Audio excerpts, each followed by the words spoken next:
Hey, what's going on, everybody? What's really interesting about what's happening in America right now is that a lot of people don't seem to realize how dominoes connect, how one piece knocks another piece that knocks another piece, and in the end creates a giant wave. Each story seems completely unrelated, and yet at the same time, I feel like everything that happens in the world connects to something else in some way, shape, or form. And I think this news cycle that we witnessed in the last week was a perfect example of that.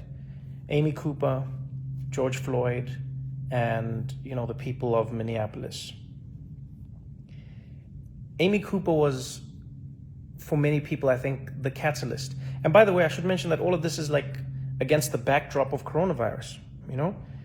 People stuck in their houses for one of the longest periods we can remember. People losing more jobs than anyone can ever remember.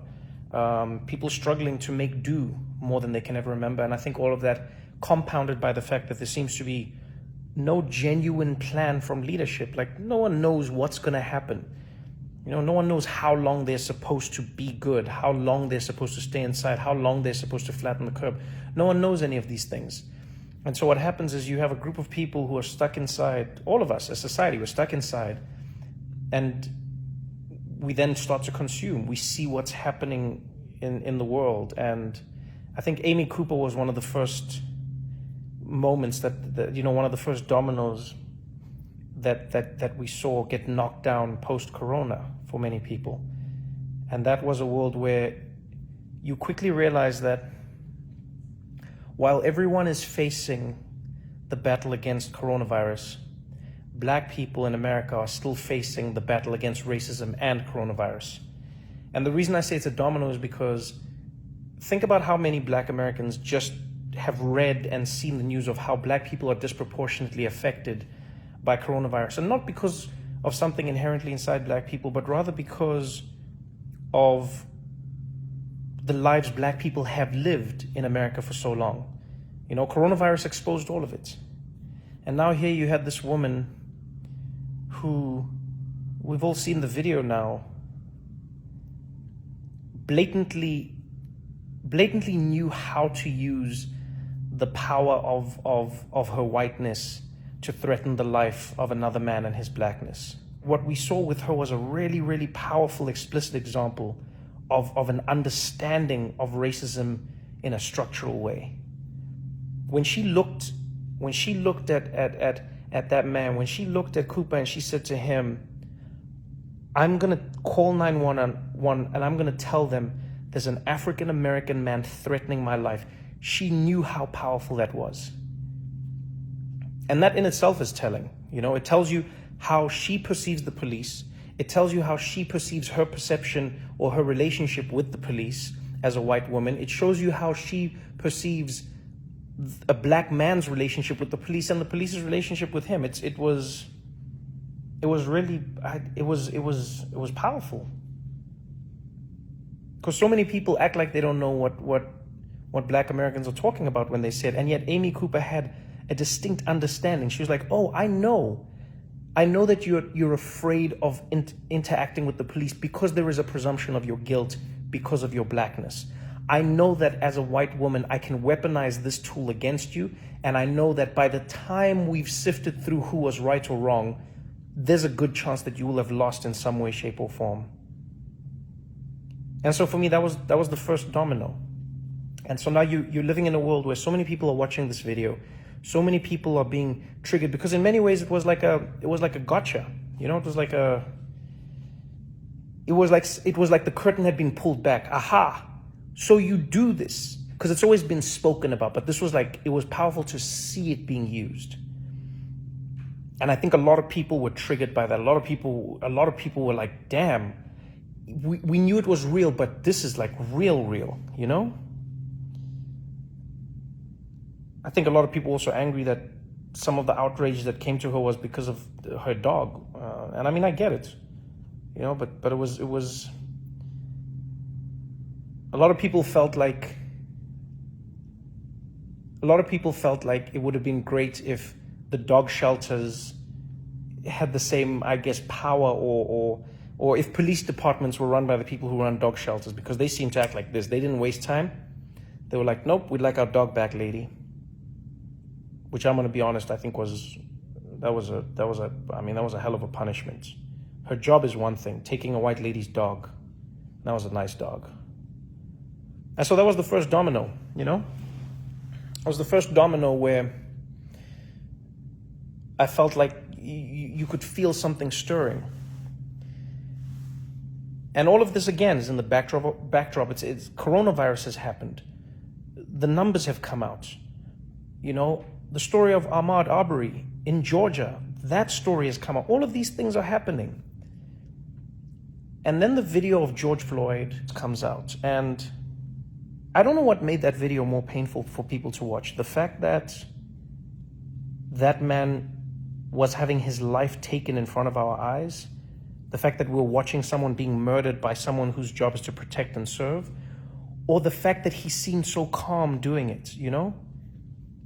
Oftentimes we always told that police feared for their life. It was like a threat. And you know, you always feel like an asshole when you're like, you didn't fear for your life. Why did you fear for your life? How did you fear? But now more and more we're starting to see that it's like, no, it doesn't seem like there's a fear. It just seems like you can do it, so you did it.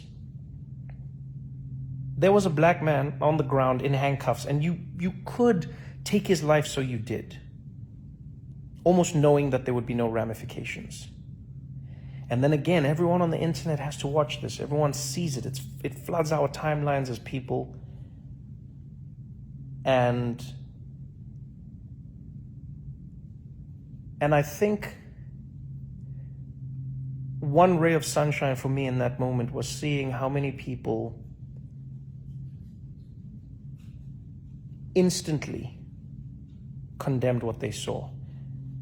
You know, and maybe it's because I'm an optimistic person, but I don't think I've ever seen anything like that, especially not in America. I haven't seen a police video come out and just see across the board. I mean, even Fox News commentators and police chiefs from around the country immediately condemning what they saw. No questions, not what was he doing, not just going, no, what happened here was wrong. It was wrong. This person got murdered on camera.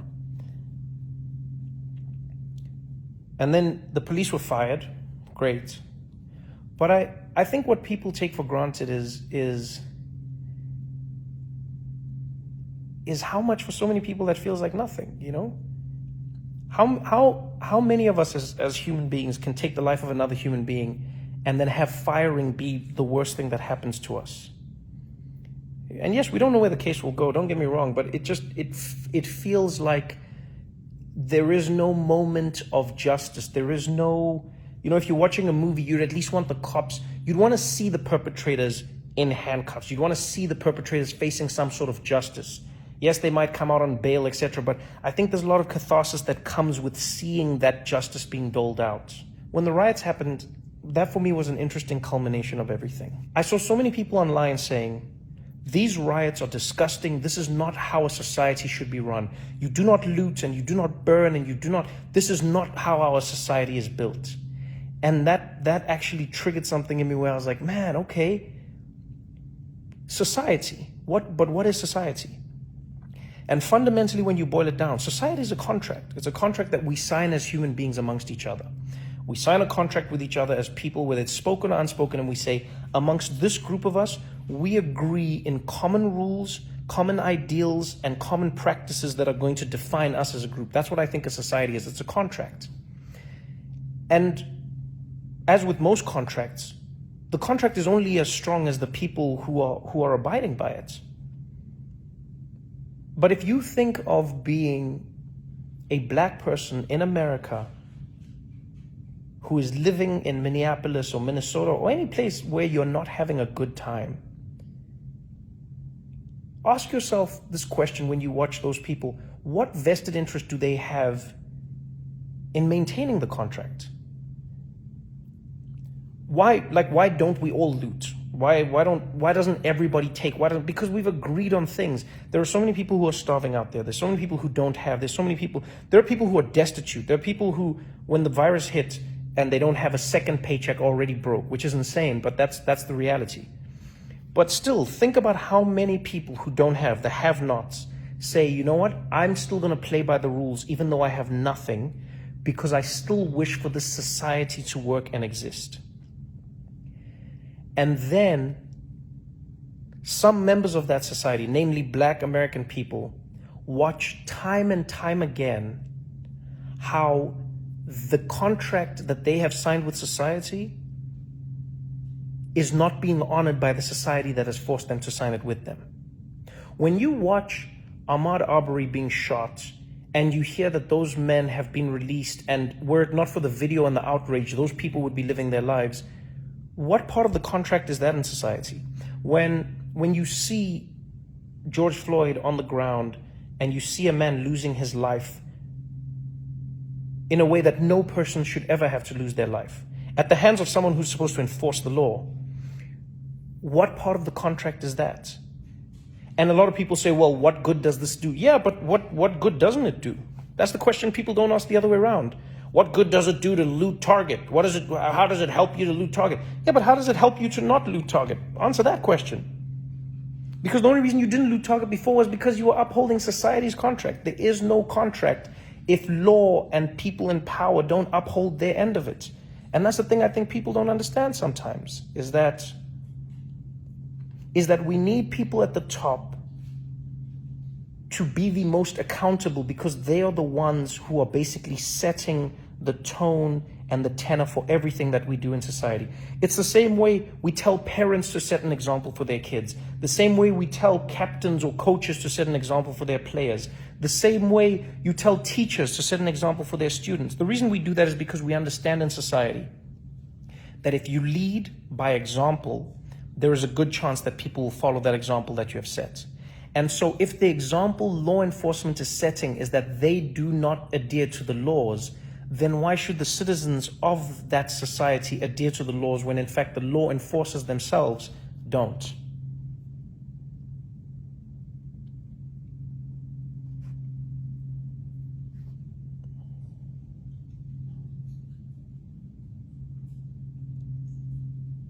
There's a really fantastic chapter in Malcolm Gladwell's book, David and Goliath, where he talks about the principles. What is it? He talks about the principles of legitimacy.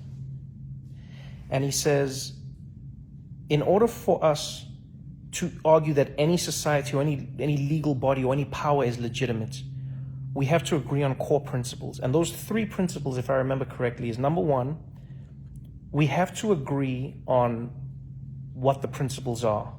Number two, we have to believe that the people who are enforcing the principles are going to enforce them fairly. And number three, we have to agree that everyone in that society is going to be treated fairly according to those principles. It is safe to say in this 1 week alone, and maybe even from the beginning of coronavirus really blowing out in America, Black Americans have seen their principles completely delegitimized. Because if you're a Black person in America right now and you're watching this, if you're a Black American person specifically and you're watching this, what principles are you seeing? I think sometimes the thing we need to remember, and it's something I haven't remembered my whole life. You start to learn these things, you know, when you travel the world, when you read, when you learn about society, I think, is that like when you are a have and when you are a have-not, you see the world in very different ways. And a lot of the time people say to the have-nots, this is not the right way to handle things.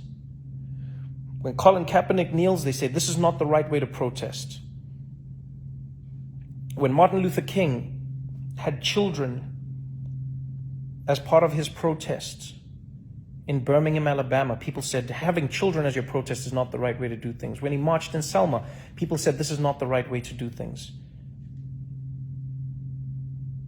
When people marched through the streets in South Africa during apartheid, they said this is not the right way to do things. When people burn things, they say it's never the right way, because there is never a right way to protest. And I've said this before, there is no right way to protest, because that's what protest is. It cannot be right because you are protesting against a thing that is stopping you. And so I think what a lot of people don't realize is the same way you might have experienced even more anger and more just visceral disdain watching those people loot that target. Think to yourselves, or maybe it would help you if you think about that unease that you felt watching that target being looted. Try to imagine how it must feel for Black Americans when they watch themselves being looted every single day.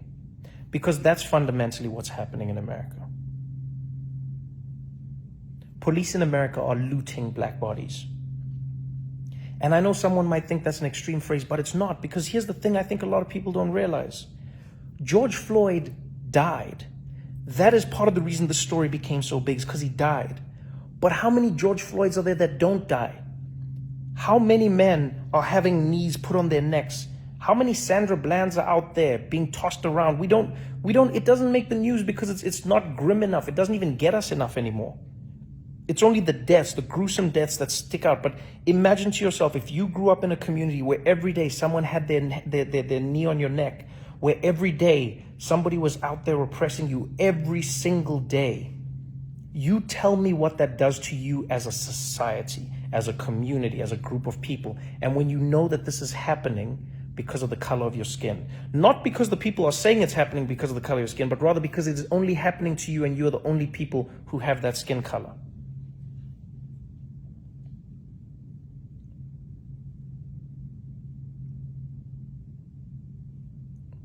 And I know there's people who say, yeah, but well, how come black people don't care when Black people kill? But man, that's one of the dumbest arguments ever. Of course they care. If you've ever been to a hood anywhere, not just in America, but anywhere in the world, you'd know how much Black people care about that. If you know anything about under-policing and over-policing, though, you would understand how that comes to be. The police show Black people how valuable their lives are considered by the society. And so then those people who live in those communities know how to or not deal with those lives. Because best believe, if you kill a white person, especially in America, there is a whole lot more justice than is coming your way than if you killed some Black body in a Black neighborhood somewhere.